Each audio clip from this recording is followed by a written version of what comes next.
പിണറായി സർക്കാരിനെതിരെ കേരളത്തിൽ ശക്തമായി ഇളകിയിരിക്കുന്നത് സ്ത്രീകളാണ്.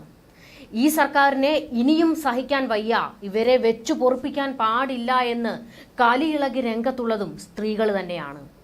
ഞങ്ങൾ സ്ത്രീപക്ഷ പാർട്ടിയാണ് എന്നൊക്കെ തള്ളിമറിക്കുന്ന പാർട്ടിയെ കണ്ണെടുത്താൽ കണ്ടുകൂടാ ഇന്നാട്ടിലെ സ്ത്രീകൾക്ക്. സഖാക്കളെ വളഞ്ഞിട്ട് തല്ലും ആ രീതിയിലേക്ക് കാര്യങ്ങൾ എത്തിയിട്ടുണ്ട്. അതായത് സ്ത്രീകൾ കൈകാര്യം ചെയ്യും എന്ന നിലയിലേക്കാണ് കേരളത്തിൽ സംഭവ വികാസങ്ങൾ മാറുന്നത്. അതായത് CPM-നെയും പിണറായി വിജയനെയും ഇവർക്ക് കണ്ടുകൂടാ. ഈ പാർട്ടിയുടെ സമീപനവും ഈ സർക്കാരിന്റെ പല ചെയ്തികളും കൊണ്ട് തന്നെയാണ് സ്ത്രീ സമൂഹം ഇവർക്കെതിരെ ഇളകിയിരിക്കുന്നത്. നമുക്കറിയാം, സിദ്ധാർത്ഥന്റെ മരണവുമായി ബന്ധപ്പെട്ട് നടന്ന കളികളെല്ലാം നമ്മൾ കണ്ടതാണ്. ഈ സർക്കാർ നീതി ഉറപ്പാക്കുമെന്ന് ആ കുടുംബത്തിന് വാക്കുകൊടുത്തു. പക്ഷെ അവരെ പച്ചയ്ക്ക് വഞ്ചിക്കുന്ന സമീപനമാണ് കാണിച്ചത്. എന്നാലും ആ അമ്മയും അച്ഛനും പോരാട്ടം തുടരുക തന്നെ ചെയ്യുമെന്ന് വ്യക്തമാക്കി കഴിഞ്ഞു. മാത്രമല്ല, കണ്ണൂരിലേക്ക് ചെന്നു കഴിഞ്ഞാൽ ബോംബ് നിർമ്മാണത്തിൽ കൊല്ലപ്പെടുന്നതെല്ലാം സഖാക്കളാണ്. അതായത് അണികൾ, ചെറുപ്പക്കാരായിട്ടുള്ള ആൾക്കാരാണ് അധികവും കൊല്ലപ്പെടുന്നത്.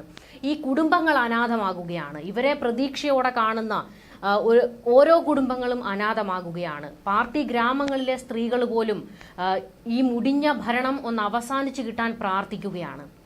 ചുരുക്കി പറഞ്ഞു കഴിഞ്ഞാൽ, സ്ത്രീകളുടെ പ്രാക്ക് കേൾക്കാത്ത ഒരു ദിവസം പോലും പിണറായി സർക്കാരിനും CPM-കാർക്കും ഇല്ല എന്നതാണ് വസ്തുത. കൊടി കീറി വലിച്ചെറിയുന്ന ദൃശ്യങ്ങളും ഒക്കെ തന്നെ കേരളം കണ്ടതാണ്. അതായത് CPM-ന്റെ കൊടി വലിച്ചെറിയുന്ന സ്ത്രീകളുടെ ദൃശ്യങ്ങൾ പുറത്തു വന്നതാണ്. ഇത്തരത്തിൽ സ്ത്രീ സമൂഹം വലിയ രീതിയിൽ CPM-നെതിരെ തിരിഞ്ഞു കഴിഞ്ഞിട്ടുണ്ട്. ഇത് തന്നെയാണ് ഈ തെരഞ്ഞെടുപ്പിൽ CPM-ന് വലിയ തിരിച്ചടി ഉണ്ടാക്കിയതും ഈ ഘടകങ്ങൾ തന്നെയാണ്. അതായത് സ്ത്രീകൾ മറ്റു പാർട്ടിക്കാർക്ക്, കോൺഗ്രസിനും BJP-ക്കും വോട്ട് ചെയ്ത രീതിയാണ് ഈ ലോക്സഭാ തെരഞ്ഞെടുപ്പിലൂടെ കണ്ടത്. ഇപ്പോൾ കണ്ണൂരിലെ വിഷയം തന്നെ എടുത്തു പറയാൻ കാരണമുണ്ട്. അതായത് കണ്ണൂരിൽ നിന്നും CPM-നെതിരെ ശക്തമായി ഇപ്പോൾ ബോംബ് വിഷയത്തിൽ പ്രതികരിച്ചത് സീനയാണ്. സീനയെ ഇപ്പോൾ വലിയ രീതിയിൽ ആൾക്കാർ പ്രോത്സാഹിപ്പിക്കുകയും അവർക്ക് അഭിനന്ദനങ്ങൾ നൽകുകയും ഒക്കെയാണ്. മറിയക്കുട്ടിയെ നമുക്കറിയാം, മറിയക്കുട്ടിയാണ് കേരളത്തിന്റെ യഥാർത്ഥ പ്രതിപക്ഷമെന്ന് ജനങ്ങൾ തന്നെ പറഞ്ഞിരുന്നു. മറിയക്കുട്ടിയും ഒക്കെ ഒരു ഹീറോ പരിവേഷത്തിലാണ് നിൽക്കുന്നത്. CPM-നെതിരെ പ്രതികരിക്കുന്ന സ്ത്രീകളെ തലപ്പൊക്കത്തിൽ കൊണ്ടാടുകയാണ് മലയാളികൾ. അത് ഈ പിണറായി വിജയനോടും CPM-നോടുമുള്ള എതിർപ്പ് തന്നെയാണ് കാരണം.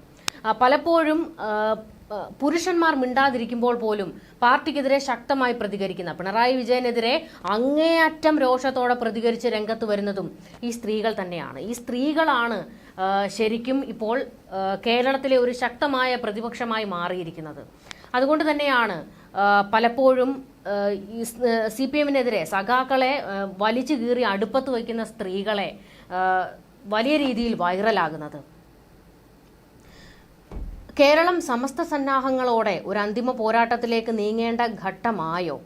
ഫാസിസവും ഫാസിസ്റ്റ് വിരുദ്ധരും തമ്മിലാണോ ഇനി അംഗം? കണ്ണൂർ എരഞ്ഞോളിയിലെ നിഷ്കളങ്കരായ സീനമാരാകണം ഇനി നമ്മുടെ ഝാൻസി റാണിമാർ. ജനങ്ങളുടെ സ്വൈര്യത തകർക്കാൻ തലങ്ങും വിലങ്ങും കൊണ്ടിടുന്ന ഉഗ്ര സ്ഫോടക ശേഷിയുള്ള ബോംബുകൾ ഏമാന്മാരെ നോക്കി കൊഞ്ഞണം കുത്തുകയാണ്. കേരളത്തിലെ ഏറ്റവും വലിയ കമ്മ്യൂണിസ്റ്റ് പാർട്ടിയുടെ അത്യുന്നത നേതാവ് ജാള്യം കൊണ്ട് തലപൊക്കാനാകാതെ ഇളിഭ്യനായി നടക്കുന്നത് കാണുമ്പോൾ മാനമുണ്ടെങ്കിൽ ആ തൊപ്പി ഊരി സീനയുടെ തലയിൽ വെക്കണം. ഒരു വലിയ സമൂഹത്തോടാണ് ആ യുവതി നട്ടെല്ലുയർത്തി സംസാരിച്ചത്. നീതി സീനയുടെ പക്ഷത്താണെന്ന് വെട്ടി തുറന്നു പറഞ്ഞ് ശക്തിധരൻ ഇപ്പോൾ ഒരു കുറിപ്പ് പങ്കുവച്ചിട്ടുണ്ട്. അതിൽ കുറെ കാര്യങ്ങൾ ശക്തിധരൻ പറയുന്നുണ്ട്. ഏറെ ചർച്ചയാകുന്ന കുറച്ച് കാര്യങ്ങളാണ്, ചർച്ച ചെയ്യപ്പെടേണ്ട കുറച്ച് കാര്യങ്ങളാണ് അദ്ദേഹം പറയുന്നത്. സീനയ്ക്ക് ആരെയും ഭയക്കേണ്ട കാര്യമില്ല, ആരെയും ഭയവുമില്ല അവർക്ക്. എത്ര ലാഘവത്തോടെയാണ് പോലീസ് സേന ഈ സംഭവത്തെ കണ്ടത്. പാർട്ടി ബോസുമാരെ ഭയമാണ് പോലീസിന്. ഗുണ്ടകളും സേനയും മാഫിയകളും തമ്മിലുള്ള അച്ചുതണ്ടിൽ നിഷ്ക്രിയരായ കാവലാളാണ് സേനയുടെ തലപ്പത്തുള്ളവർ.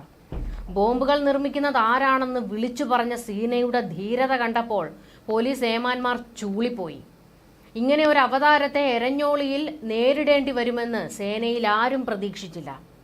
പോലീസ് തലപ്പത്തിരിക്കുന്നവൻ കയറ്റിവെച്ചിരിക്കുന്ന തൊപ്പി നാടക കമ്പനിയുടേതാണോ എന്ന് സംശയിച്ചു പോകും.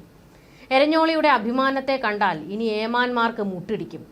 നാട് നമിക്കുന്നു. സീനയാണ് മാതൃക. ബോംബുകൾ തെരയലും കണ്ടെത്തലും ഓരോ പൗരന്റെയും ഉത്തരവാദിത്വമാണോ? പോലീസുകാരന്മാരുടെ വീട്ടുവളപ്പിൽ ബോംബിരുന്നാലും അതും കണ്ടെത്തുക അവരവരുടെ കടമയാണോ? എന്നാൽ പിന്നെ എന്തിനാണ് ഇവിടെ പോലീസ്? ബോംബ് സ്ഫോടനത്തെ തുടർന്ന് എരഞ്ഞോളിയിൽ ഒരാളുടെ ജീവൻ നഷ്ടപ്പെട്ട സംഭവത്തിൽ ഭയചകിതരാണ് ജനങ്ങൾ.